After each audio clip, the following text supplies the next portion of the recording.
Assalamualaikum warahmatullahi wabarakatuh. Waalaikumsalam warahmatullahi wabarakatuh. Bismillahirrahmanirrahim. Wassalatu wassalamu ala asyrafil anbiya'i wal mursalin wa ala alihi wa man tabi'ahum bi ihsanin illa yaumiddin, amma ba'du. Alhamdulillah, segala puji syukur kehadirat Allah Subhanahu wa taala.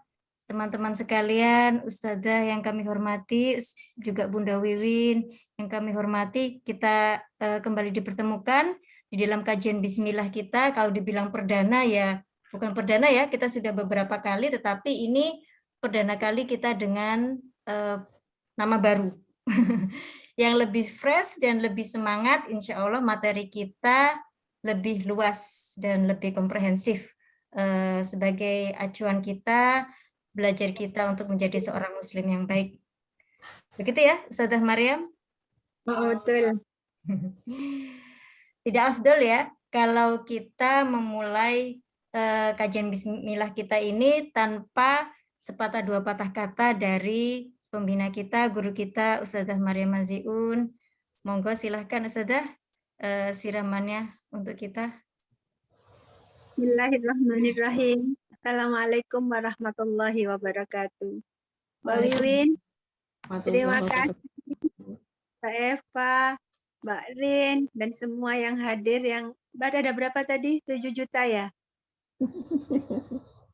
Alhamdulillah. Insya Allah ini barokah dari Allah Subhanahu wa taala karena Allah telah memberikan kesempatan kepada kita.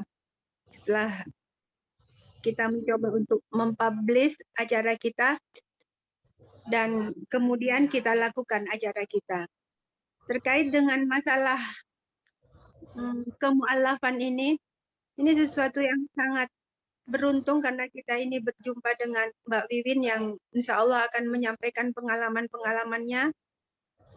Bagaimana beliau menyantuni, mendampingi mu'allaf dengan berbagai macam persoalannya. Memang ada banyak sekali kadang kita itu mendengar seseorang yang menjadi muslim lalu kemudian terkokohkan atau sebaliknya. Banyak hal yang harus kita ketahui. Sehingga insya Allah penyikapan kita terhadap mu'allaf itu akan lebih baik dari waktu ke waktu. Karena bagaimanapun juga Nabi Muhammad sendiri juga memberikan penghargaan yang sangat besar.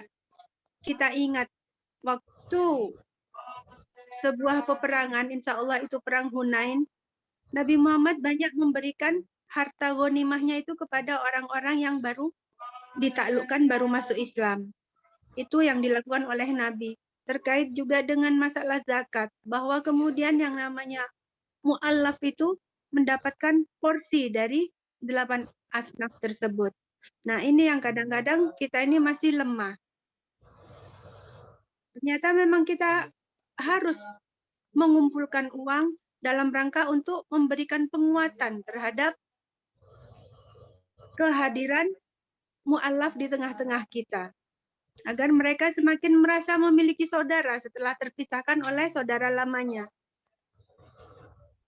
Dan satu lagi, untuk kita sendiri, sebagai orang yang sudah muslim dari awal kelahiran kita, orang tua kita muslim, hendaknya kita ini harus bisa menjaga keistiqomahan keimanan kita.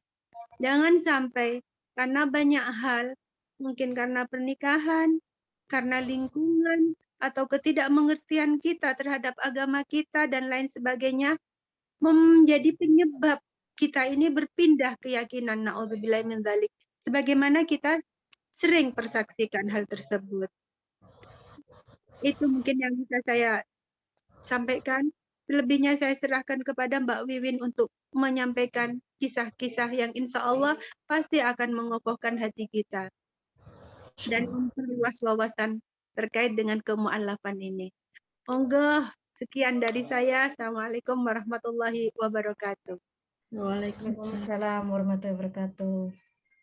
Alhamdulillah, terima kasih banyak. Jazakallah khairan katsir, Ustazah.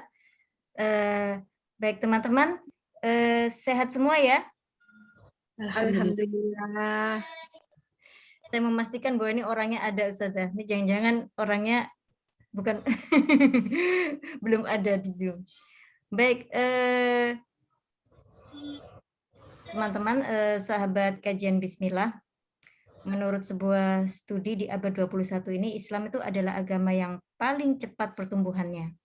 Bahkan diprediksi bahwa di tahun 2050 dalam percepatan jumlah populasi pemeluk Islam tuh melampaui pemeluk agama Kristen.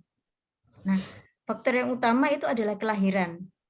Namun ada studi lain di tahun 2011 yang menyatakan bahwa jumlah mu'alaf itu sama dengan jumlah yang murtad. Nah, ada apa dengan semua ini? Untuk itu kita hari ini ya, pagi yang cerah ini kita akan belajar banyak dari seorang praktisi pembimbing mu'alaf agar ke depan kita bisa berdakwah, tidak hanya pada keluarga kita yang telah Islam sejak lahir, namun juga pada saudara-saudara kita calon mu'alaf yang bisa saja kita bertemu suatu saat dan menjadi wasilah hidayah Allah baginya. Baik, mari kita sambut Bunda Wiwin Rahayu, Masya Allah yang sudah hadir di tengah-tengah kita. Saya bacakan dulu profil beliau.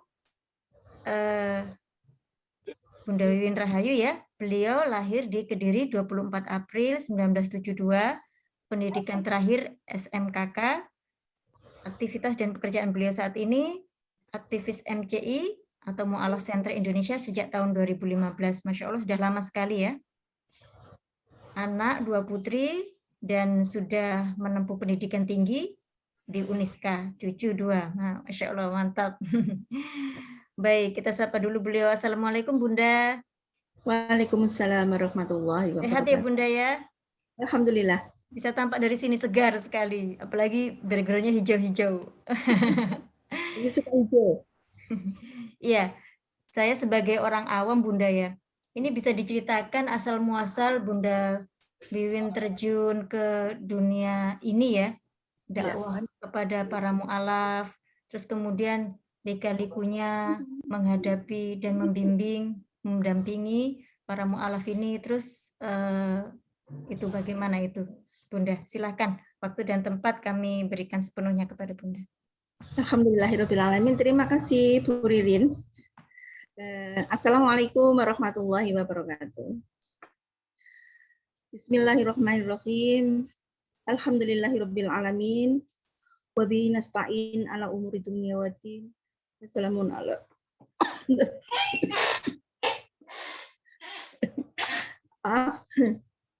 Alhamdulillahirabbil alamin. Kita dipertemukan Allah. Kita dipertemukan Allah dalam acara Zoom Bincang Santai. Semoga bincang-bincang kita ini nanti membawa kemanfaatan bagi kita semua. Saya pribadi merasa tersanjung bisa berjumpa dengan penjenengan semua. Penjenengan semua ya. Saya merasa tersanjung sekali. Untuk urusan syar'i pasti penjenengan semua di atas saya. Saya hanyalah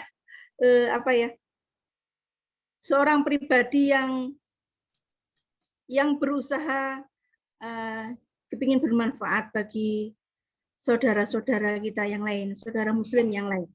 Maka tinggi sebelumnya. Kalau kita berbicara tentang mu'alaf, Bunda, kita berbicara tentang mu'alaf, kita berbicara tentang pembinaan mu'alaf. Sebenarnya kita semua sebagai seorang Muslim mempunyai kewajiban untuk mendampingi para mu'alaf dimanapun berada. Karena kebanyakan mu'alaf itu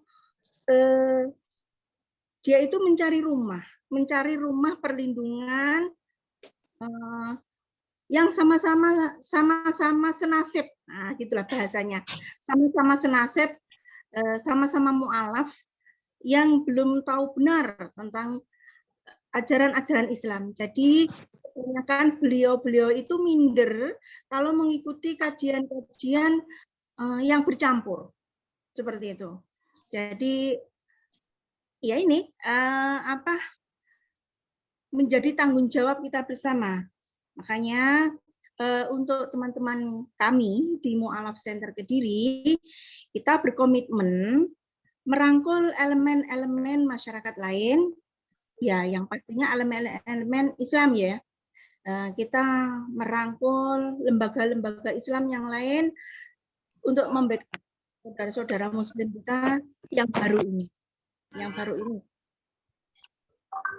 Intinya seperti itu. Terus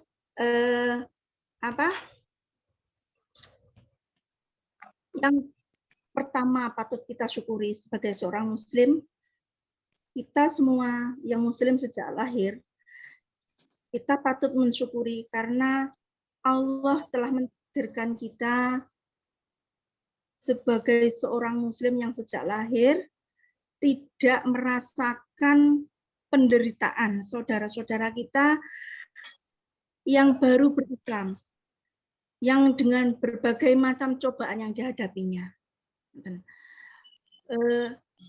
Tidak mudah menjadi seorang mu'alaf, Bunda, karena pasti dia akan menemui ujian-ujian dari kalangan keluarga. Itu pasti pertama yang akan dialaminya.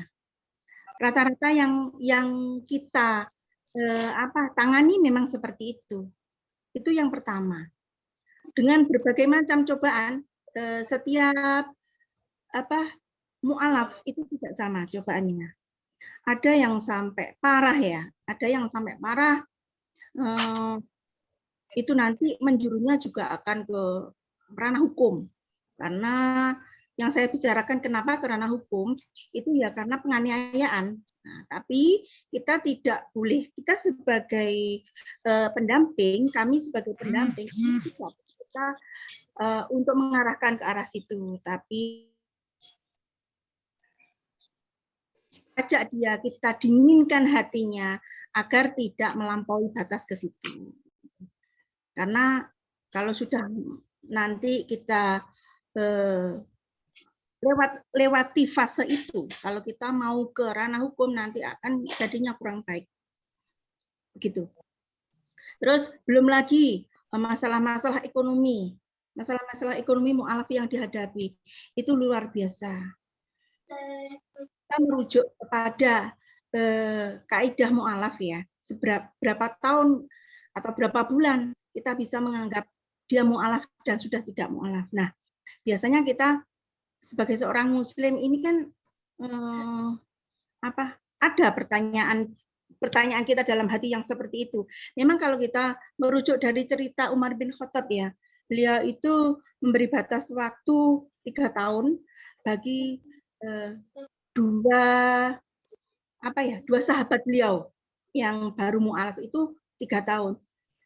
Tapi untuk ukuran itu tidak bisa kita jadikan patokan untuk membantu. Dalam artian begini, Bunda-bunda, ada binaan kita yang lebih dari itu, lebih dari 3 tahun dia sudah berislam, sudah kokoh, bisa dikatakan sudah kokoh.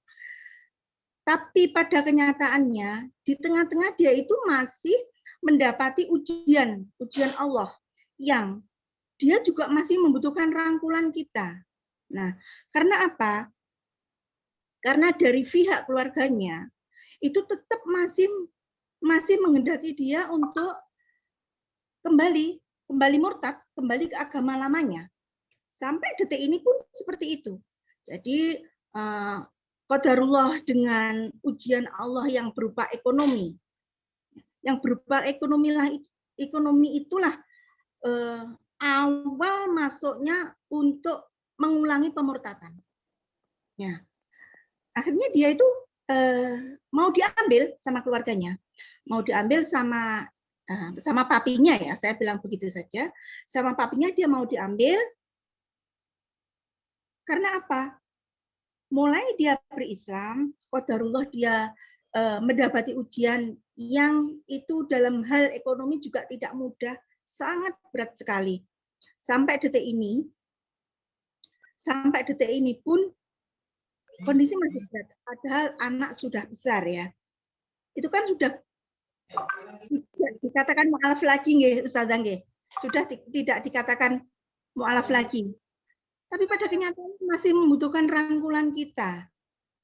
masih membutuhkan rangkulan kita. Karena apa? Dia ini masih digoda dengan lingkungan keluarganya yang sebenarnya sudah jauh dari dia. Sudah jauh, menurut kilometer ini sudah jauh.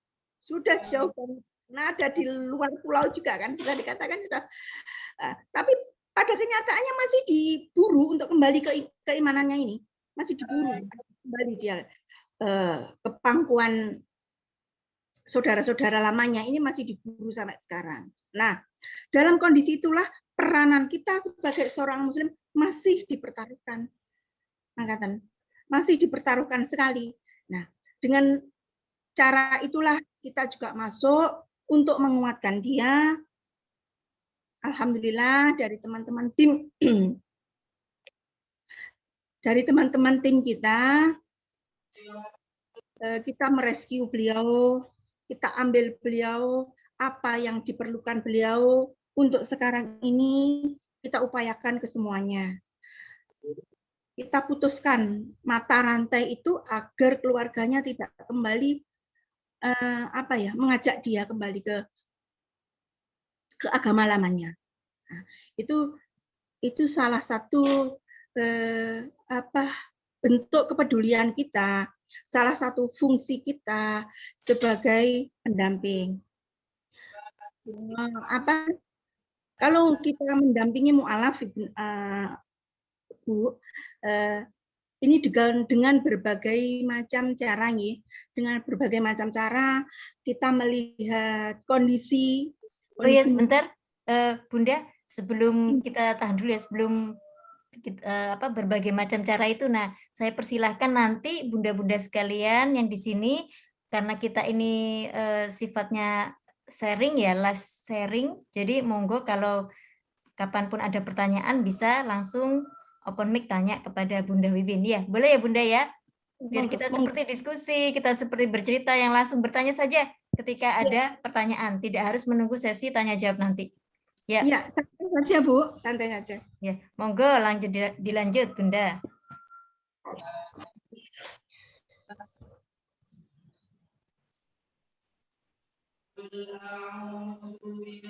Jadi sampai bagaimana cara? Ya, kita kan ada beberapa caranya, Bunda. Kita dalam pendampingan. Kita ada beberapa cara dalam pendampingan. Untuk mu'alaf yang baru berislam, kita membicarakan untuk mu'alaf yang baru berislam itu pendekatan kita secara personal.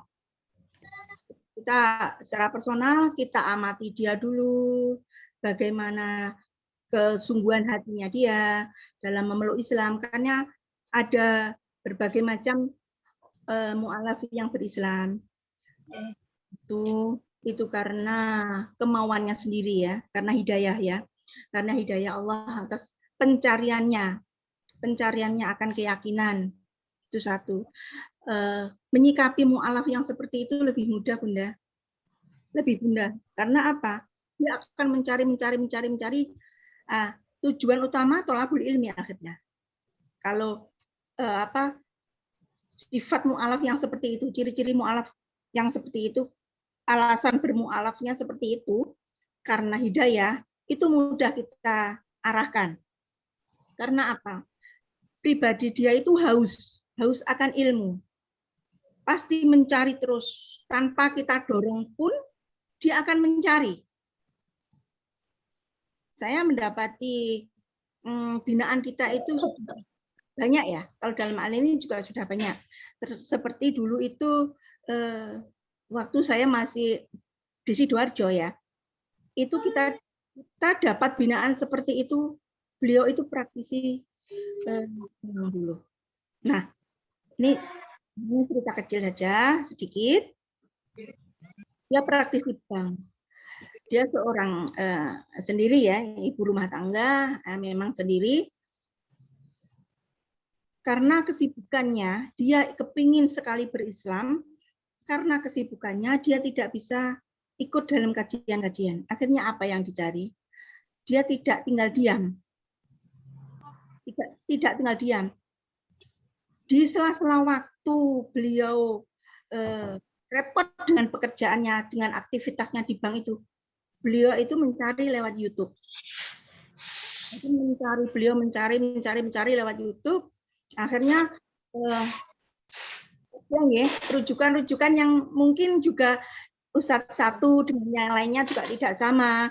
Nah, kalau bagi mu'alaf yang baru, otomatis agak bingung ya Ustazah ya, untuk menyikapi, dia juga bingung. Nah, akhirnya dari kebingungan itu beliau itu menulis baru memberikan ke kita. Ya kita otomatis lewat WhatsApp ya, lewat WhatsApp. Bu, kalau seperti ini, kalau yang saya tahu di YouTube seperti ini, tapi waktu saya sholat di masjid di sana, kenapa kok tidak sama? Nah, itu kan dia terbentur dengan hukum. Nah, kita juga untuk berusaha memahamkan posisi kita tuh Ustaz ya. Ini kita tidak boleh, kasihan itu. Bingung ya Bunda ya. Betul. Banyak referensi. Betul. Oke. Mu'alaf itu bingung. Akhirnya kita juga nggak boleh menjawab satu sisi, itu nggak boleh. Jadi kita itu menjawabnya juga di tengah. Monggo dengan itu juga benar. Semua kan sudah ada sudah ada dasar hukumnya. Nah, itu juga kita sampaikan ke beliau. Itu bagi mu'alaf yang tholabul ilminya besar. Alhamdulillah mulai 2017 itu Bunda. 2017 sampai sekarang ini, karena yaitu betonnya beliau, akhirnya 2019 dia resign dari bank. Resign dari karena dia mulai mendapat referensi masalah hukum riba. Nah, bagi orang-orang mu'alaf, teman-teman mu'alaf yang tholabul ilminya besar, dia berani mengambil sikap yang seperti itu. Pada waktu itu sampai dia dipindah ke Mojosari. Karena apa? Dia nggak mau pakai celana, Bunda. Sudah nggak mau pakai celana. Jadi dia itu sampai sebegitunya mencari. Nah, kalau kita bertemu dengan mu'alaf seperti itu, enak sekali. Karena yaitu tanpa kita memompa, dia itu sudah sangat besar girohnya untuk berislam. Nah, itu sifat mu'alaf yang pertama. Terus yang kedua, berislamnya itu karena pernikahan. Nah, ini dari pernikahan inilah biasanya mu'alaf yang tergolong banget lemahnya itu di sini. Kalau yang dari dia mendapatkan hidayah, benar-benar pure mendapatkan hidayah, bukan karena pernikahan. Ini bisa kita, ya katakanlah 75% ya, tidak ada yang sempurna ya.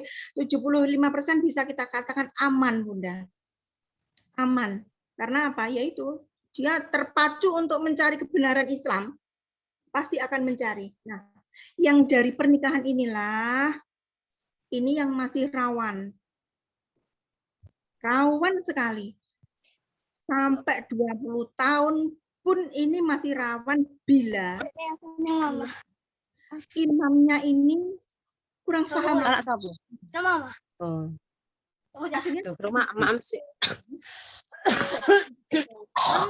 Ini tidak bisa menjadi qawam. Akhirnya ada yang kembali murtad karena ini. Yang lebih parahnya lagi, itu biasanya yang istrinya, yang mu'alaf itu justru yang akhirnya terkorbankan. Ini tidak 1-2 orang, kejadian ini, tidak satu, banyak kejadian yang seperti ini. Nah, kita biasanya yang sering kita tangani yang ini, Bunda.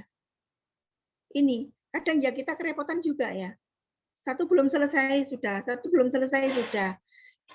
Dan seperti itu. Makanya, dan yang berislam karena pernikahan itu keinginan untuk mencari kebenaran Islam ini, untuk tholabul ilmi ini 50%, Bun.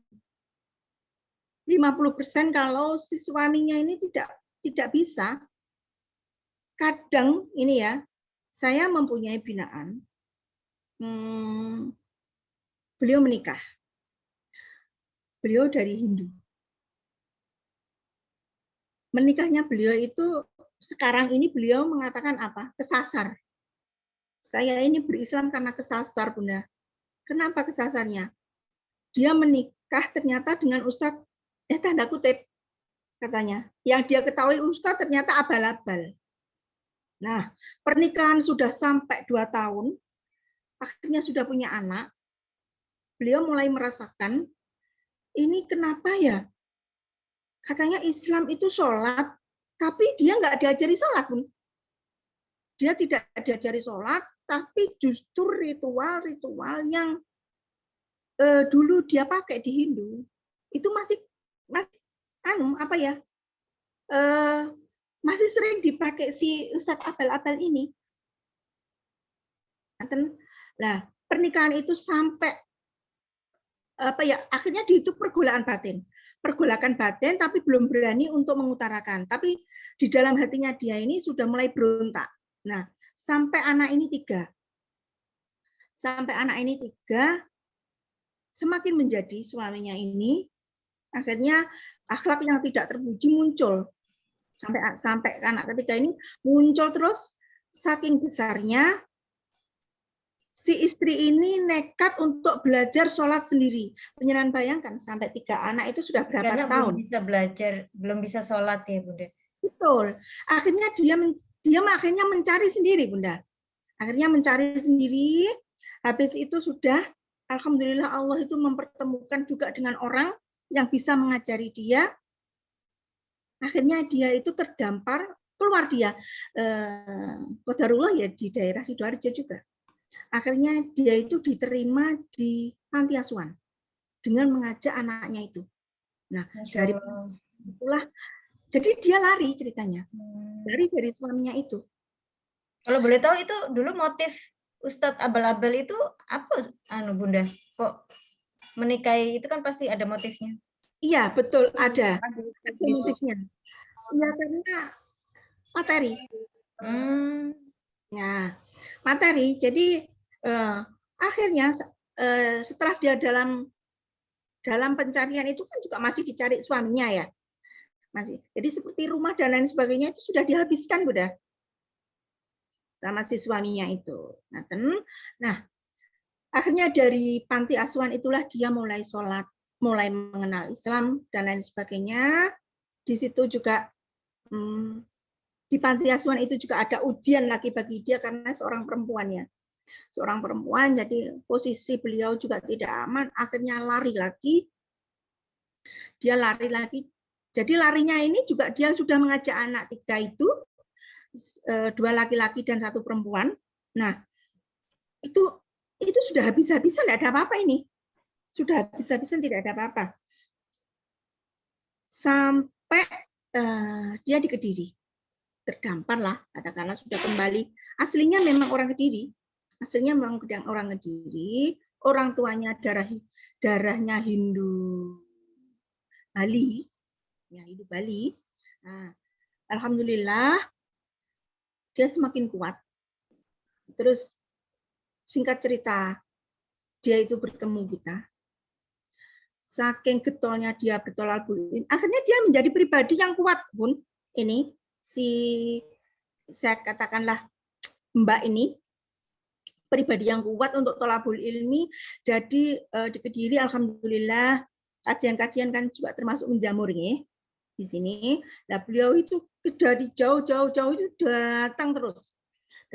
Akhirnya beliau itu mengajari anak yang pertama dan kedua ini.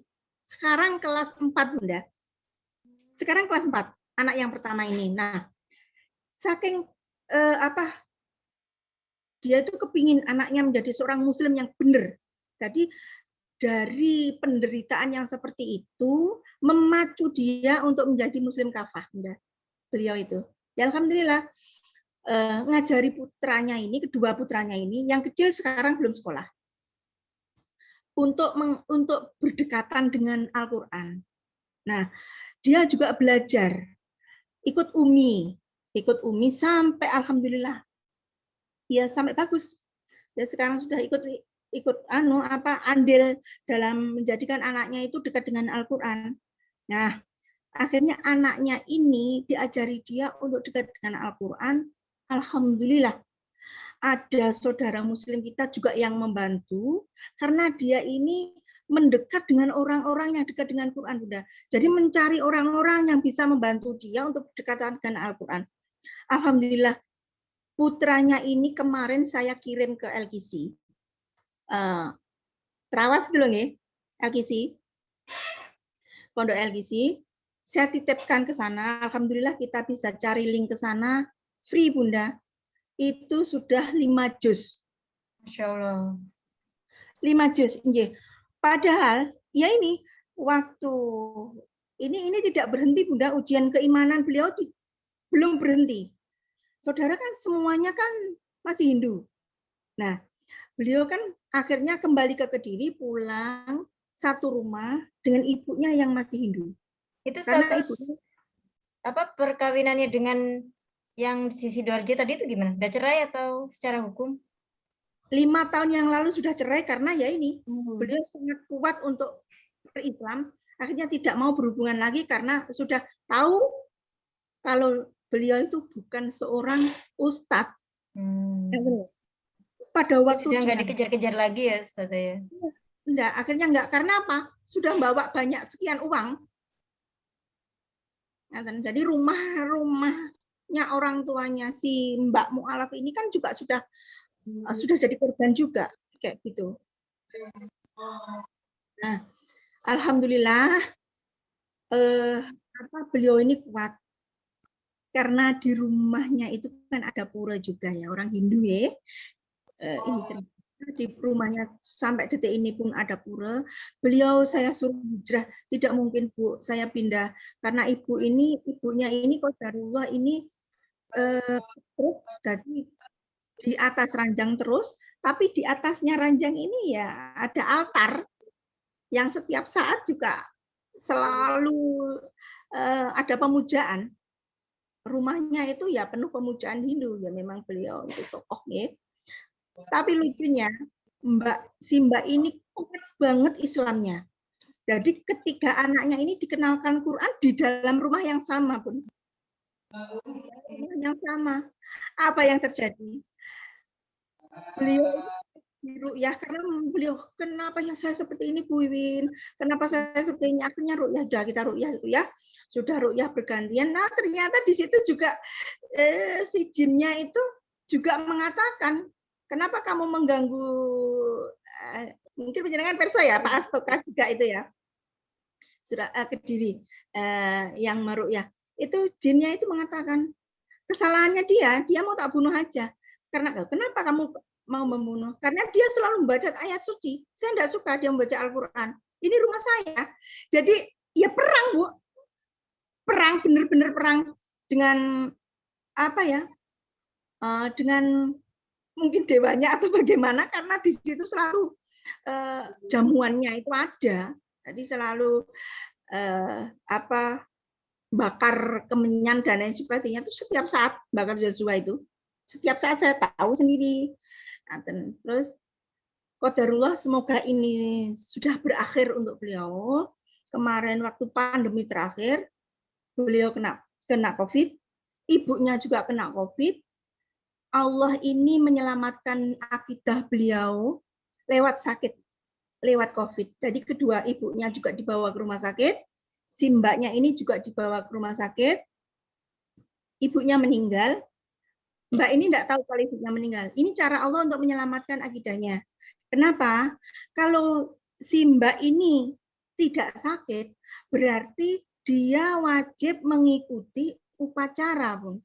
Karena putrinya wajib. Beliau ngendikan sendiri, ya Allah Wiwin, Allah itu sayang sama saya. Allah itu sayang sama saya sampai saya dibikin sakit, akhirnya saya tidak mengikuti ritual. Karena waktu kremasi itu loh, Ustazah, Kan ada Kebakaran kremasi, jenazah ya. ya, kremasi dulu, terus pembakaran jenazah, itu semua anak itu harus ikut. Jadi setelah dikremasi 4 hari, si Mbak ini baru pulang dari rumah sakit. Dia enggak tahu kalau ibunya meninggal, taunya setelah beliau di rumah. Nah, seperti itulah Bu. Kalau kita membuat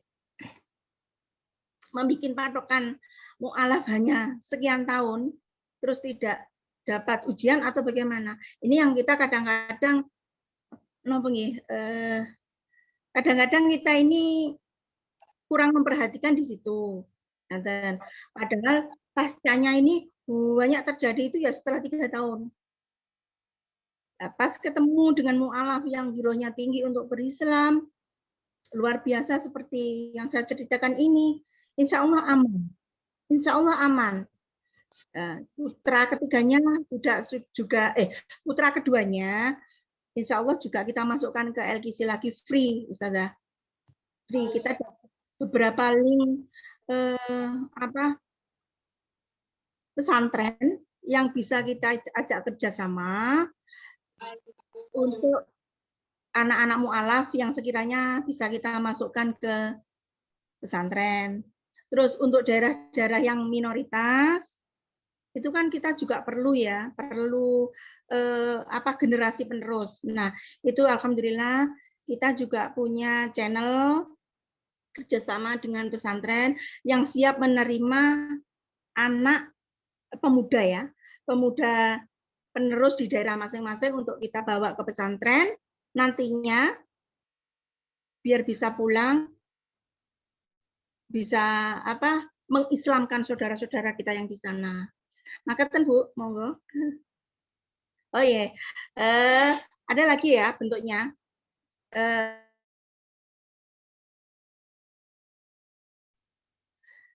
Yang lain itu kita itu ada program pembinaan ya.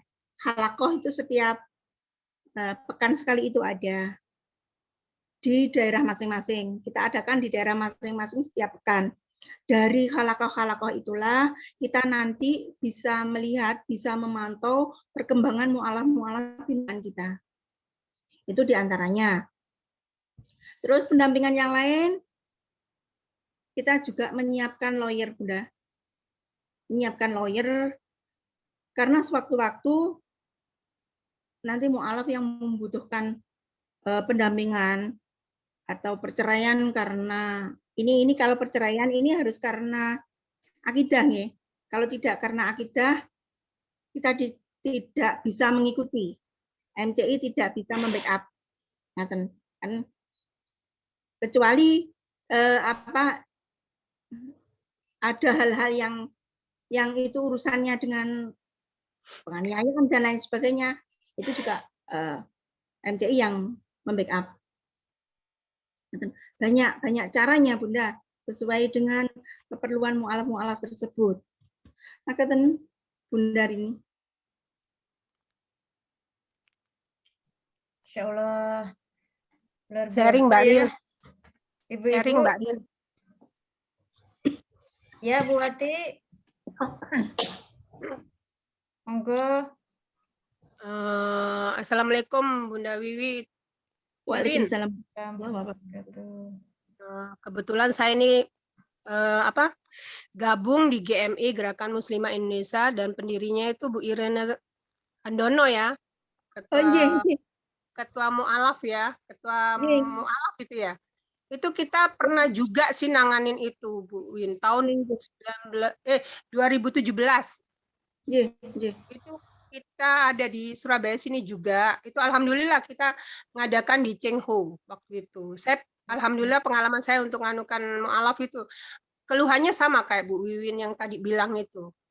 Pengaruh dari penipuan yang katanya mengaku ustadz, ternyata itu gitu. Pernah juga kita tahu cerita itu.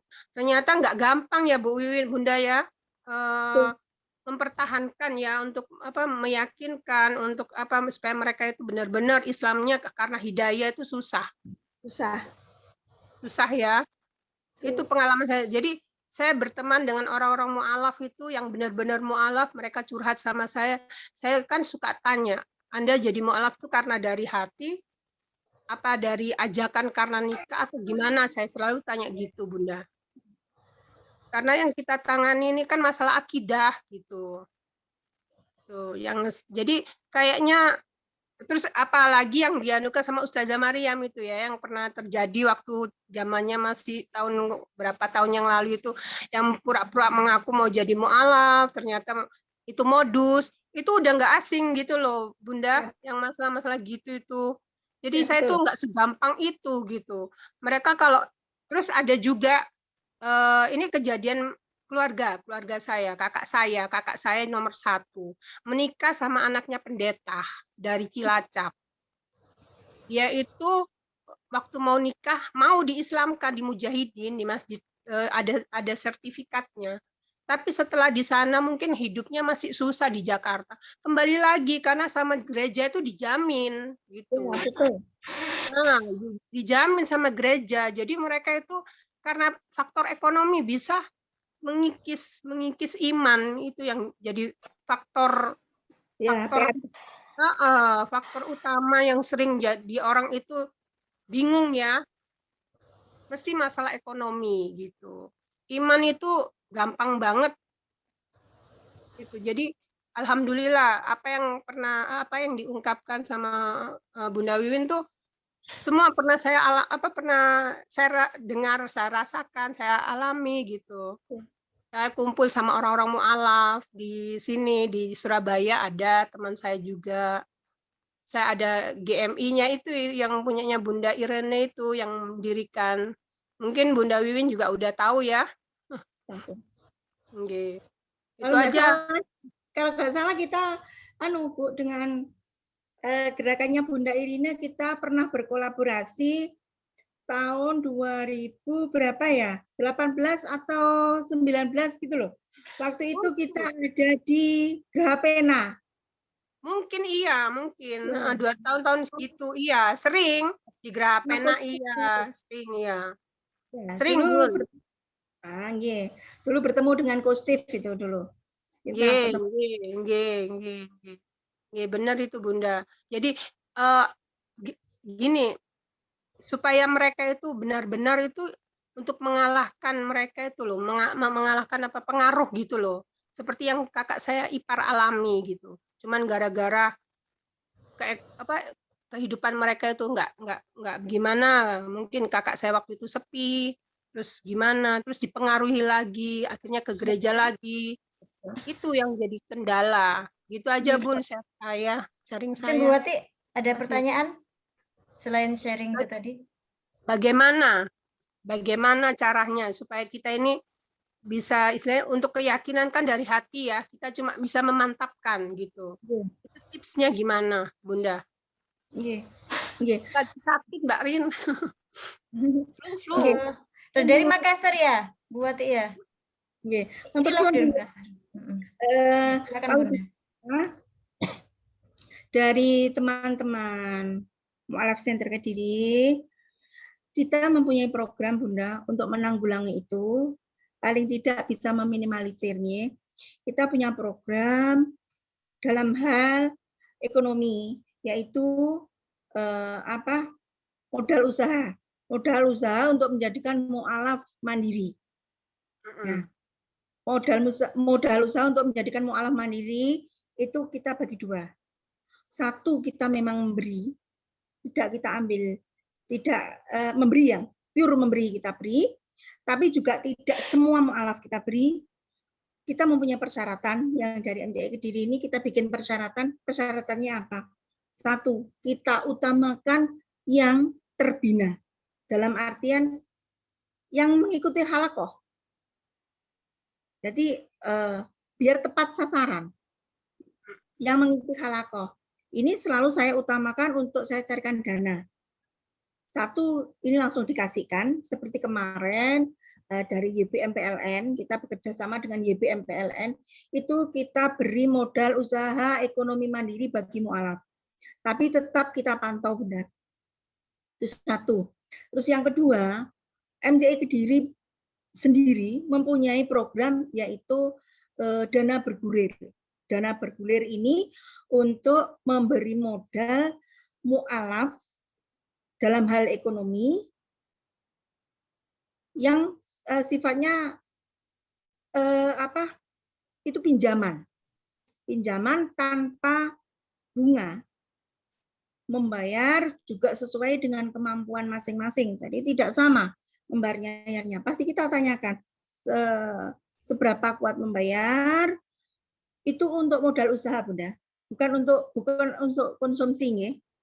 Kita tidak memberikan yang bentuk konsumsi. Bukan untuk konsumtif ya. Ya, Untuk modal jadi usaha. memberikan untuk konsumtif ini Modal usahanya apa? Untuk modal usaha itu yang usahanya sudah jadi atau yang baru mau mulai, Bunda? Yang baru memulai. Ada kemarin yang sudah jadi tapi mau jatuh. Nah, kita soalnya biasanya kan kalau pinjaman-pinjaman gitu harus ada NPWP lah, apa syarat-syarat seperti itu. Enggak ya? Bukan. Untuk mu'alaf, khusus mu'alaf tidak kita beri persyaratan yang seperti itu. Persyaratan yang mutlak itu wajib kajian. Karena kita kan memang menjaring dari tujuan kita kan untuk itu. Agar menjadi muslim yang kokoh kan lewat kajian. Nah, dan untuk ekonominya itu kan juga nomor satu untuk kita kuatkan. Nah, dari situlah salah satu cara kita membentengi agar beliau-beliau itu tidak kembali. Beliau-beliau tidak kembali. Paling tidak, kalau dia itu merasa kita tolong, merasa kita perhatikan, mental beliau itu akan kuat. Nanten. Ya selama ini, kemarin juga, naudzubillah, kemarin juga ada yang murtad, Bunda Yuliana, waktu kita dampingi perceraian dengan niatan dia karena memang perbedaan akidah. Oke, kalau memang niatannya memang perbedaan akidah, kita siap MCI untuk mendukung penuh tanpa kita tanpa kita suruh bayar sedikit pun. Jadi untuk kita daftar ke pengadilan juga kita yang mencarikan dari MCI sampai seperti itu. Tapi qadarullah di tengah perjalanan waktu sesi mediasi beliau goyah. Beliau goyah karena takut dengan berbagai macam ancaman dari suaminya itu. Ya, qadarullah kembali lagi murtad. Itu pernah terjadi. Kemarin itu 2 tahun yang lalu. Awal pandemi itu loh, Bunda. Sering itu, Bunda. Awal pandemi yang pertama. Padahal selalu faktor ekonomi yang jadi kendala. Padahal ya seperti itulah. Padahal kalau dilihat dari fisiknya dia itu orang kuat. Qadarullah dia juga ceritanya dia itu ikut KONI itu, jadi dia itu petarung bebas tapi perempuan. Fisik kuat tapi iman lemah. Ya, seperti itu. Itu ya salah satu contohnya memang seperti itu, Bunda. Jadi kita menangani mu'alaf ini kan tidak seperti menangani komunitas yang lain. Harus mempunyai trik-trik khusus, ngaten loh ya. Sesuai itu juga naluri juga, Bunda. Nah, naluri kita untuk menghadapi mu'alaf, setiap mu'alaf kan itu tidak sama ya. Nah, itu juga lain. Makanya saya itu kalau menghadapi mu'alaf yang baru atau yang datang kepada saya mau berislam, sebelum bersyahadat kan datang ke kita dulu nih untuk dialog dan sebagainya. Dari situlah kita sudah mulai tahu arahnya kemana, sifatnya bagaimana, kan kita ajak ngomong dulu. Nah, seperti itu. Ada yang memang pure, walaupun kita tanya alasannya apa, apakah memang karena memang pure pernikahan terus akhirnya berislam untuk memudahkan. Ya katanya ya tidak. Tapi saya lihat gelagatnya ya memang hanya untuk nikah aja. Dan baru yang kemarin yang terjadi, kemarin terakhir terjadi itu dia menikah karena berislam karena ingin menikah. Nah, ternyata sebelum berangkat ke saya, sebelum berangkat ke MCI, itu ada perjanjian dengan calon suaminya. Nah, qadarullah calon suaminya ini ya saya anggap termasuk mempermainkan agama. Apa? Calon suaminya itu mengatakan, wis pokoknya kamu syahadat dulu. Nanti selesai syahadat, setelah kita nikah kamu ke gereja lagi. Na'udzubillah min dzalik, kan kemarin baru terjadi. Akhirnya setelah bersyahadat, saya baru mendapati kabar yang seperti itu, baru saya panggil. Sudah langsung dia nggak berani. Sudah saya katakan, kamu ini mempermainkan agama. Kalau memang niat kamu yang sebenarnya bagaimana? Saya bilang gitu. Tapi semua informasi dia, masalah ikhwal dia bersyahadat itu sudah saya kantongi. Oh enggak Bu, saya memang berislam begini-begini. Sudah, saya tidak akan percaya mulut kamu.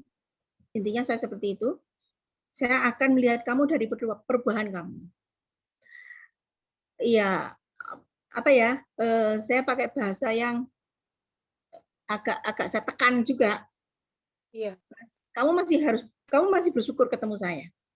Kalau kamu ketemu tim lain yang kamu tahu seperti ini, kamu mempermainkan agama seperti ini, kamu akan diseret ke ranah hukum. Nah, dari kata-kata itulah saya ini mengharap dia itu untuk berpikir ulang untuk mempermainkan, gitu kan? Intinya kan seperti itu. Qadarullah pulang dari kami itu dia sulit dihubungi, Bu. Jadi nomor kita diblokir dan lain sebagainya. Sudah saya cari juga itu diblokir. Berarti benar informasi yang masuk ke kita itu ya. Akhirnya calon suaminya ini saya cari juga. Akhirnya juga lari. Kesalahan sesama muslim sendiri inilah Bu, kadang yang menyulitkan kita nih. Jadi kesalahan yang seperti itu, mempermainkan agama sendiri, menganggap agama ini hanya formalitas belaka, hanya di atas KTP, itulah yang melemahkan iman sendiri. Benar, Bun. Seperti kejadian ini bukan orang lain juga, Bun, adik saya sepupu. Menikahnya secara Islam. Suaminya orang Cina. Kita kan keluarga muslim semua, orang Gorontalo ya, Bun ya. Muslim. Waktu nikah dia secara Islam. Tapi setelah itu nafsi-nafsi. Terus saya bilang sama dia, saya paling keras, Bun. Suatu saudara, sepupu atau siapapun, diponakan atau apa, semua tahu kalau saya ini orangnya, kalau saya itu orangnya tukang bantah kalau nggak benar, saya bilang gitu. Mereka tahu saya gitu. Tukang protes. Saya ngomong gini, perbuatanmu itu tetap zina, saya bilang gitu. Kamu baca apa saat kamu berhubungan, saya bilang gitu. Suamimu itu baca apa, saya bilang gitu. Tetap aja zina. Walaupun kamu nikahnya secara Islam, tetap aja nggak diakui, saya bilang gitu. Berarti kan itu modus suamimu itu, saya bilang gitu. Anakmu itu sama juga anak, nggak bisa ditentukan, tak apa, saya bilang gitu. Tapi anaknya Islam semua, Bun. Itu sepupu saya sendiri. Sampai sekarang loh saya jauhi dia. Padahal adik-adik saya mungkin karena kaya ya, saya malah yang gitu saya nggak suka. Saya bilang saya nggak terpengaruh harta. Mati loh saya harta nggak dibawa, saya ngomong gitu. Karena dinikahi orang kaya, Bun. Ya. Itu mesti kendalanya itu di itu. Bukan, saya nggak mau membicarakan orang lain, di lingkungan saya sendiri kebanyakan tuh gitu. Menikahnya secara Islam, tapi setelah itu nafsi apa pegel gitu loh. Ya Allah, ternyata nikah itu kan sakral, kok dibuat permainan gitu. Yang penting dimewahkan, punya mobil apa gitu. Saudara-saudara sih enak, diajakin sering ke rumahnya. Gini Natal itu, jadi ada 2 acara, Natal ikut Natal, Lebaran ikut Lebaran gitu, Bun. Aku sampai bingung, saya sendiri yang menjauh, Bun. Bukan karena saya menjauh karena saudara, memutuskan tali saudara, bukan. Sepupu satu kali, bapak sama bapak kan. Adiknya bapak saya. Bapak saya paling tua.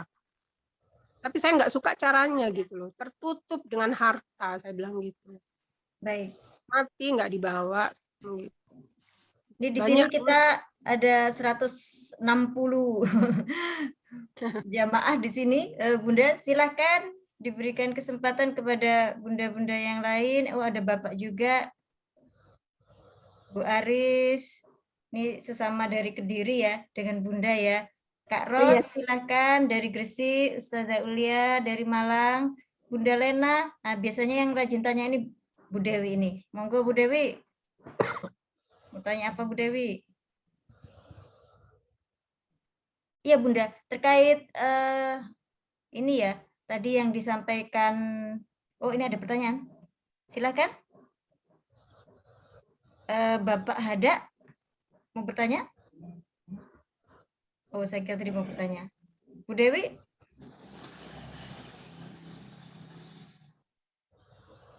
Ya, sembari menunggu pertanyaan ya Bunda.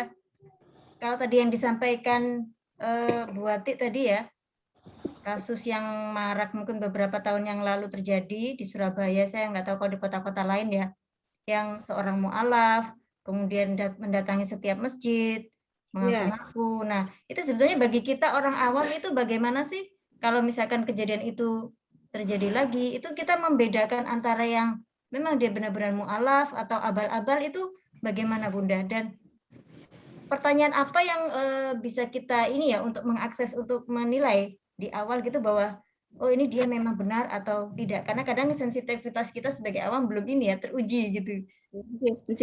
Oke. Begini ya Bunda, untuk mu'alaf atau yang mengaku mu'alaf, pertama kan ada yang datang ke masjid ya, datang ke masjid, kalau dia sudah memulai cerita dengan saya didolimi keluarga, saya berislam, saya didolimi keluarga, sudah menunjukkan kalau dia ini penderita, objek penderita di keluarganya, ini patut dicurigai. Pasti, ini di sini. Kalau dia sudah ngomong seperti itu, ini sudah warning buat kita. Jangan terkecoh kita. Pokoknya intinya dia menjadi objek penderita di waktu dia bercerita. Itu pasti bisa dikatakan 75% ini. Ya bohong. Seperti ini sering saya alami. Apalagi lewat chat ya. Lewat chat saya juga sering mengalami yang seperti itu, Burin.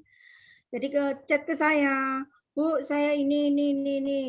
Saya berdomisili di sini, saya orang sana. Terus saya sudah bercerita, jadi saya belum jawab apapun, dia sudah bercerita. Nah, dari situlah saya nggak banyak ngomong. Saya tanya, mana KTP-mu? Terus, tolong tunjukkan KTP kamu, fotokan ke kita. Dia nggak akan berani, Bu. Sering dapat wabri seperti ini ya, Saudara. Termasuk kalau kita bertemu langsung minta identitas ya, Saudara ya? Aja minta identitas. Langsung aja minta identitas. Dia nggak akan berani. Dia kan nggak berani ngasih. Itu sudah bisa dikatakan dia penipu. Dan tahun 2000 berapa ya, itu di Mojokerto itu. Jadi dia mulai menipu itu kalau nggak salah mulai di Jakarta. Melipir sampai ke Mojokerto. Kebetulan tim MCI itu bekerja sama dengan FPI pada waktu itu juga. Dengan takmir masjid setempat. Terus dengan ada 5 elemen kalau nggak salah. Itu ditangkap di Mojokerto ini.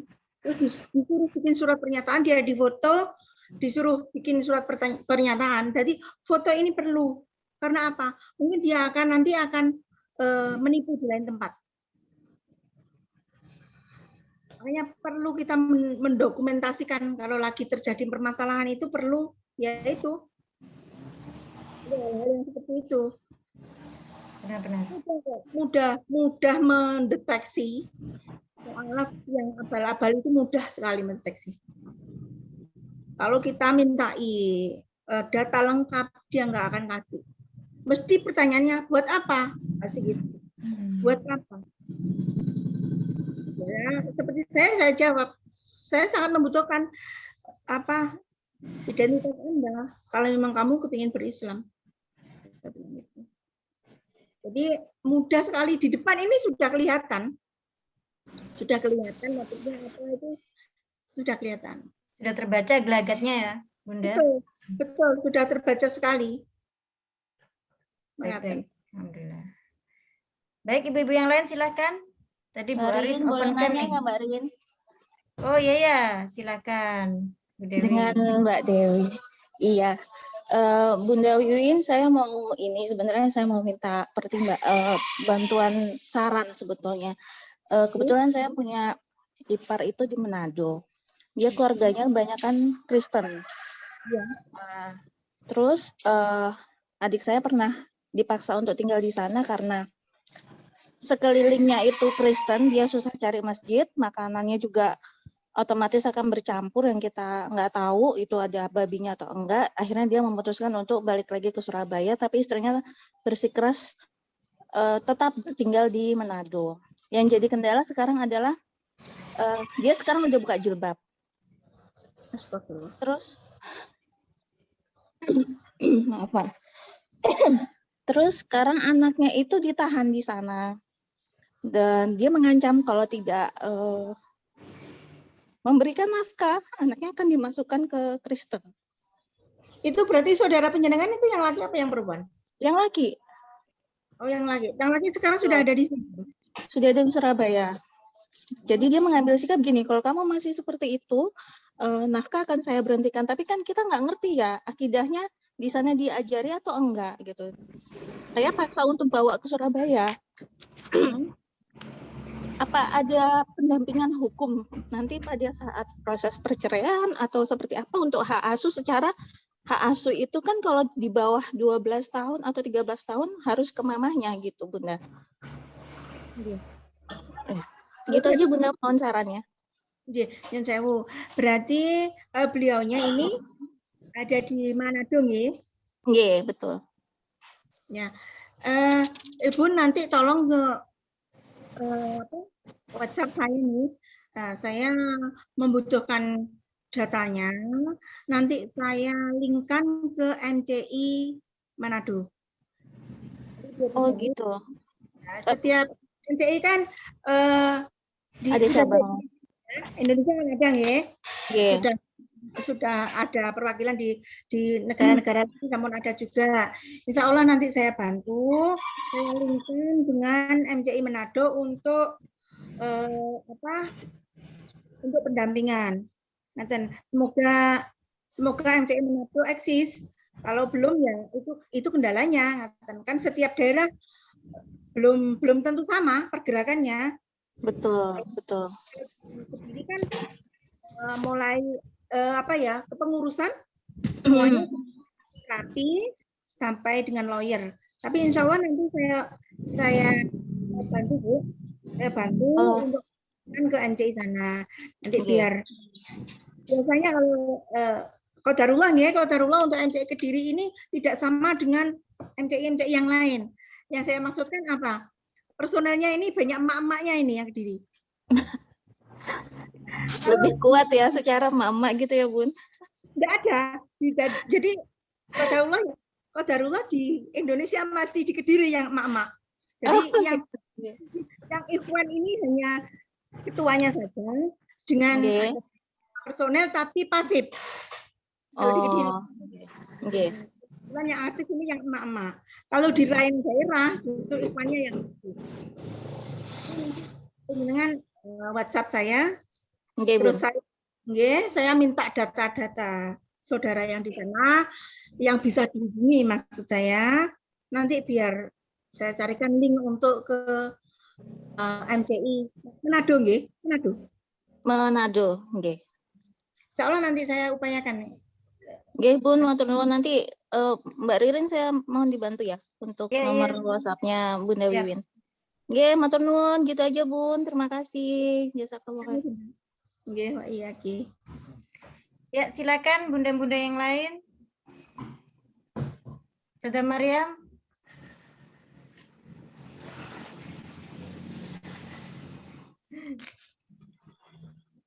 Saya mood-nya, Ustazah. Masih di mood ya, Ustazah? Iya. Saya lagi sama ada cucu. Oh, iya. Jadi apa itu namanya yang saya pahami selama ini dan saya lihat ada beberapa mu'alaf dari kalangan laki-laki, yaitu menikahi perempuan. Tapi kebanyakannya itu ketika habis menikahi biasanya balik lagi jadi Nasrani atau Hindu dan lain sebagainya. Bahkan ada juga yang moro-moro istrinya pun dia bawa serta untuk ikut agama sebelumnya dari laki-laki itu. Nah, laki-lakinya merasa perempuannya merasa nggak berdaya kan, apalagi terkait dengan masalah ini apa namanya belanja ya nafkah. Akhirnya ikut, sering seperti itu. Nah, berarti ketika kita mendampingi mu'alaf, harusnya juga mu'alaf laki-laki didampingi ya, Iya. untuk mengokohkan. Tapi yang seperti ini kadang saya jarang mendengar. Seringnya perempuan, karena perempuan itu terkategorikan sebagai pihak yang lemah sehingga lebih memerlukan pendampingan. Padahal justru laki-laki itu sebagai pimpinan itu yang butuh pendampingan. Termasuk juga ketika seorang laki-laki itu menikahi perempuan yang tidak seakidah. Laki-laki muslim yang menikahi perempuan yang tidak seakidah. Itu juga pihak laki-lakinya perlu pendampingan, pengokohan, agar lebih bisa memberi sikap yang sangat bijaksana kepada istrinya yang mu'alaf. Seperti itu yang saya pahami. Terus yang saya juga masih bingung bagaimana kayak Mbak Wiwin jenengan ini memberikan santunan pembiayaan ini dan itu untuk para mu'alaf. Dari mana itu cara kita mencari uangnya? Nggih, nggih, nggih Bunda. Ustazah, untuk kami dari Mu'alaf Center Kediri, alhamdulillah Allah mudahkan ya. Allah mudahkan, kita jarang membuka donasi yang langsung bareng gitu, kecuali dalam 1 tahun cuma 2-3 kali Bunda. Ustazah. Alhamdulillah seperti kemarin. Seperti kemarin kita buka donasi untuk kita baksos ke daerah-daerah rawan pemurtadan. Alhamdulillah dalam kurun waktu 3-4 hari kita sudah dapat banyak. Alhamdulillah banyak saudara-saudara kita yang peduli ya kalau yang di Kediri ini. Nah, terus itu yang sifatnya open donasi. Terus kita mempunyai program kaleng sedekah subuh, saudara, di Kediri. Kaleng sedekah subuh, jadi kita ambil kadang 2 bulan sekali kita ambil ke jamaah-jamaah. Alhamdulillah juga berjalan, mendapatkan banyak. Terus untuk Ramadan, alhamdulillah juga banyak jamaah yang menyumbang ke kita. Jadi untuk pendanaan, insya Allah Kediri aman dan siap untuk diaudit. Ngaten. Informasi kemawon untuk MCI Kediri kita sudah memberi bantuan ke anak mu'alaf yang tidak mampu, sekolahnya free kita yang bayarkan. Yang tidak mampu itu ada 3 anak. Belum yang kita masukkan ke pondok pesantren. Pondok pesantren itu juga free. Terus ada lagi kita mempunyai program dai daerah terpencil. Jadi daerah minoritas yang sangat terpencil ini kita kasih dai tersebut bisyarah. Bisyarah daerah masing-masing kita beri 500.000 saja. Karena apa? Daerah minoritas itu juga termasuk daerah kering yang di pegunungan itu. Beliaunya bisa mampu dalam hal agama, tapi kan beliau kan juga butuh ma'isyah nih. Paling tidak untuk menyemangati beliau untuk membina umat-umat yang ada di pedalaman. Kita juga MCI Kediri juga sudah memberikan itu. Jadi setiap bulan misalnya setiap bulan kita sudah ada empat daerah setiap bulannya. Itu sudah kita biayai. Nah, ngaten. Alhamdulillah. Jadi alhamdulillah selalu ada yang nitipkan rezekinya ke MCI Kediri. Alhamdulillah Allah memudahkan semuanya. Dan untuk shelter, kita punya shelter Ustaz ya. Kita punya shelter, alhamdulillah terisi. Kapan itu terisi oleh mu'alaf yang mantan pendeta. Perceraian saya juga dampingi sampai ke Karanganyar, pendeta tersebut. Jadi pendeta itu pendeta perempuan, suaminya sampai detik ini juga pendeta, tapi waktu perceraian di Karanganyar kita ikuti sampai ke sana, sampai selesai. Nah, otomatis tempat tinggal tidak punya. Nah, di shelter itulah beliau bisa hidup. Nah, dia punya kemampuan apa? Ternyata pendeta ini mempunyai kemampuan menjahit. Ya, jadi kita dorong, kita carikan bantuan. Alhamdulillah kita bisa mencarikan bantuan untuk membelikan mesin obras dan lain sebagainya agar menjadi mandiri, walaupun tempatnya di shelter. Alhamdulillah shelter itu kita juga tidak bayar, karena itu rumah yang dipinjamkan oleh jamaah yang ada di Kediri agar bisa berguna untuk mu'alaf-mu'alaf. Berapa orang yang ada di shelter sekarang, Bunda? Sekarang ada 2 orang. Nah, ini besok ini tanggal 28 Maret mau kita rescue ke Malang. Itu yang sempat saya ceritakan penjenengan tadi. Itu 28 tahun sampai detik ini diminta untuk papinya kembali ke Kristen. Dan sampai detik ini pula papinya menghubungi untuk kembali. Kamu mau berapa? Hutangmu berapa? Udah gitu aja, sudah selesai nanti. Asal kamu kembali untuk memeluk Kristen. Jadi seperti itu. Berarti kan kita nggak boleh berpangku tangan untuk mendiamkan walaupun dia sudah 20 tahun. Kita wajib untuk membantu. Karena apa? Putrinya ini sudah 20 juz, Ustazah. Sudah 20 juz. Dan kemarin untuk biaya bayar ke rumah tahfidz, waktu itu kan waktu dia masih bisa mencari sendiri ya dibayar sendiri. Nah setelah jatuh ekonominya, beliau sudah tidak mampu. Saat ini untuk makan itu suaminya yang ada di rumah ini saat ini untuk makan itu jual apa yang ada di rumah. Jadi sudah tragis ini. Nah, ini besok mau kita rescue ke Malang. Kita rescue ke Malang pun karena dia ada saudara yang mau memberi pekerjaan sama dia, tapi kita juga tidak tinggal diam, tetap kita pantau karena kita nanti kerjasama dengan MCI Malang. Jadi untuk halakohnya tetap harus kita pantau. Jadi kita enggak kita lepas begitu saja. Karena apa? Yang rival kita ini siap menerkam setiap saat. Nah, itulah yang kita jaga. Rival ini itu sama seperti ada sebuah daerah di dekat saya ini di daerah Demak atau Dupak. Jadi ada sebuah daerah yang daerah tersebut itu banyak menerima santunan baik dari kaum muslimin atau juga dari Nasrani. Itu kampungnya itu di bawah kolong jembatan. Oh, 1000 itu ya, kampung 1000. Iya, betul. Apa 1001 malam? Lupa. Itu Mbak Evi ya yang sudah ke sana ya? Itu dia, Mbak Evi, ya Mbak Evi. Daerah binaannya Mbak Evi. Iya. Sampai akhirnya Mbak Evinya itu bilang, ini ya opo, kita ini bersaing sama umat Nasrani dalam masalah bantuan.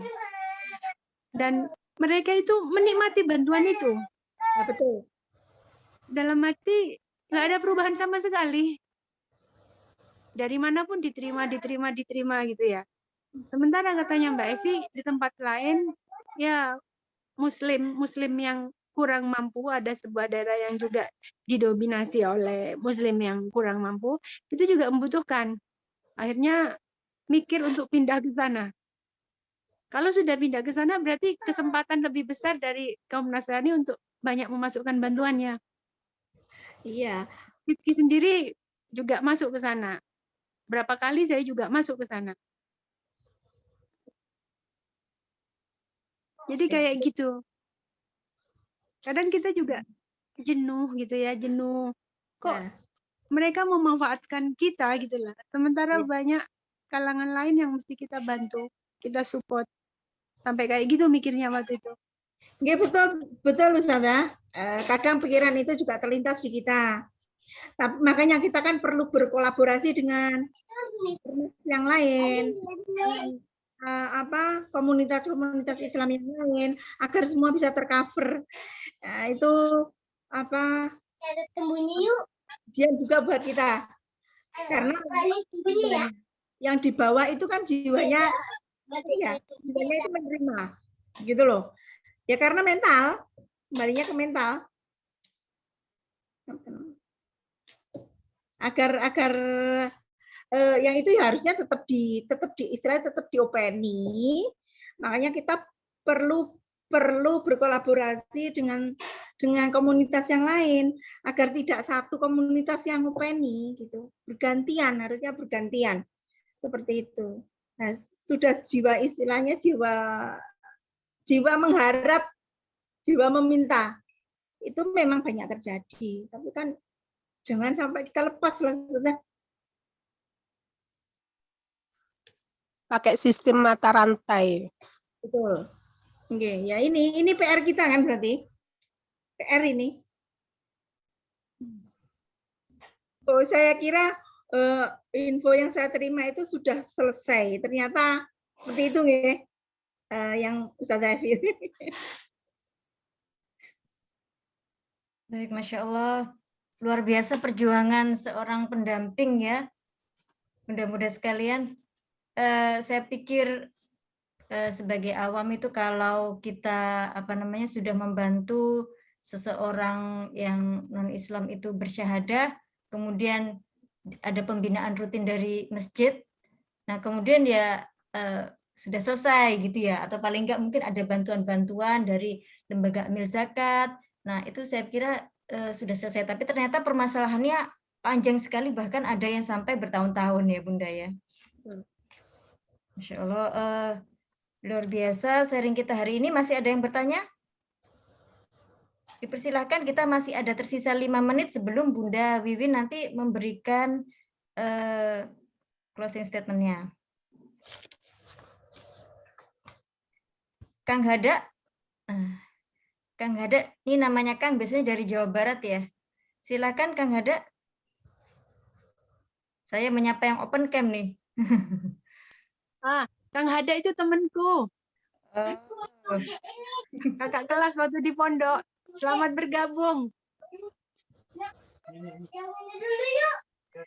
Ada pertanyaan sendiri, atau sharing Kang Hada?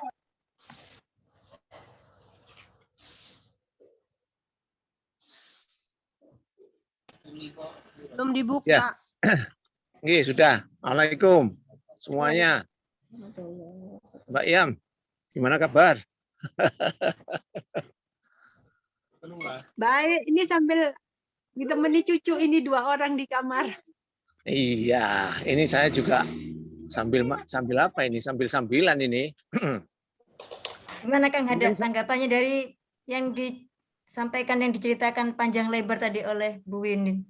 Ya, sementara mungkin saya terlambat mengikuti ya. Tapi dari situasi yang terakhir, kondisi di bawah jembatan tadi itu, yang disampaikan sama Ustadz Maryam ini, Ustazah Maryam, itu kan situasi yang memang dilematis ya. Jadi dalam hal ini mungkin saya tidak bertanya, tapi ya sekedar ngomong saja ya. Jadi memang di kalangan kita ini secara keseluruhan pola dan proses pendidikan ini yang memang benar-benar secara mendasar harus ditata ulang. Begitu. Karena kalaupun toh di situasi-situasi yang terjadi seperti itu hanya bagaimana kita memotong gitu saja. Jadi memotong keberlangsungan proses-proses yang tidak searah dengan ya visi misi di dalam kelembagaan kita itu bagaimana minimal itu bisa memotong begitu saja saya pikir. Ya tentunya disesuaikan dengan kondisi masing-masing problemnya. Jadi harapannya kita itu tidak terlalu jauh dan tidak terlalu berat di dalam menyelesaikan problem. Jadi di mana mata rantai itu bisa kita potong. Jadi kalau katakan di bawah jembatan itu ya, mungkin berapa kakak, berapa kelompok keluarga, berapa jumlah jiwa, sehingga mana yang mungkin bisa kita pilih, kita potong untuk kita selesaikan pengarahannya itu sesuai dengan misi dan visi kita. Itu. Jadi kalau secara menyeluruh sepertinya sulit. Itu. Karena mereka juga tidak tinggal diam, ya karena ini pertarungan. Itu. Baik. Ya, Jadi memang itu mungkin sebetulnya kita kan apalagi tugas kita sebagai entah komunitas atau lembaga itu sebagai mitra dari pemerintah ya. Ya. Yang ada ya. Harusnya pemerintah yang punya kebijakan, yang punya solusi yang lebih komprehensif. Begitu ya? Ya, iya tapi pemerintah kan sebagaimana kita lihat sampai hari ini ada itu kan di wilayah apa ya? Di wilayah sosial kan, Kementerian Sosial, Dinas Sosial kan itu. Tapi ya dengan keterbatasan atau apalah nyatanya kita harus aktif turun tangan karena idealisme akidah kita sedemikian rupa, tapi menghadapi situasi lapangan itu ya tadi minimal kita memotong, jadi mengambil satu sikap, satu langkah yang konkret. Jadi tidak terus-menerus dalam situasi kompetisi pertarungan, tidak. Mungkin demikian yang bisa saya sampaikan. Baik, terima kasih. Mohon maaf. Assalamualaikum warahmatullahi wabarakatuh. Waalaikumsalam warahmatullahi wabarakatuh. Terima kasih Kang Hada. Udah silakan di akhir apa pesan-pesan buat kita terkait dengan aktivitas Bunda selama ini, bagi kita yang sudah muslim dari lahir, apa yang harus kita lakukan bercermin ya dari kisah para mu'alaf ini yang mereka demikian perjuangannya untuk mengokohkan keislamannya, untuk mempertahankan keimanannya, apa yang bisa kita pegang atau kita pesan-pesan untuk kita Bunda? Ini Bu Rin, sebagai pendamping, kita harus menyiapkan samudra kesabaran, karena membimbing mu'alaf itu juga membimbing pribadi mereka yang menguatkan keimanan agar tidak mudah tergoyahkan kembali. Buat kita yang muslim, kita pun harus lebih besar mensyukuri rasa iman ini yang Allah berikan kepada kita. Ternyata nikmat yang seperti inilah yang paling di atas yang harus kita syukuri di antara nikmat-nikmat yang lain. Maka Bunda, closing statement dari saya.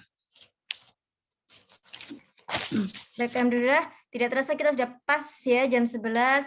Terima kasih Bunda Wiwin Rahayu untuk sharingnya luar biasa hari ini. Insya Allah ini menjadi penyemangat dan refresh buat keimanan kita ya Bunda-Bunda Solihah semua. Terima kasih untuk waktunya Bunda-Bunda Solihah dan juga ada Bapak juga ya yang sudah hadir di Zoom ini. Semoga insya Allah Zoom ini terselenggara diadakan oleh kajian Bismillah. Monggo jika bergabung dengan WA Group untuk mendapatkan info-info kajian-kajian selanjutnya. Insya Allah kita mulai dengan kajian akidah, kemudian akhlak, dan komprehensif seperti itu. Baik, akhirul kalam, saya ucapkan astaghfirullahaladzim. Kita tutup dengan doa penutup majelis. Subhanakallahumma wa bihamdik asyhadu an la ilaha illa anta astaghfiruka wa atubu ilaik. Assalamualaikum warahmatullahi wabarakatuh. Terima kasih semuanya. Assalamualaikum. Assalamualaikum warahmatullahi wabarakatuh. Saya tutup ya.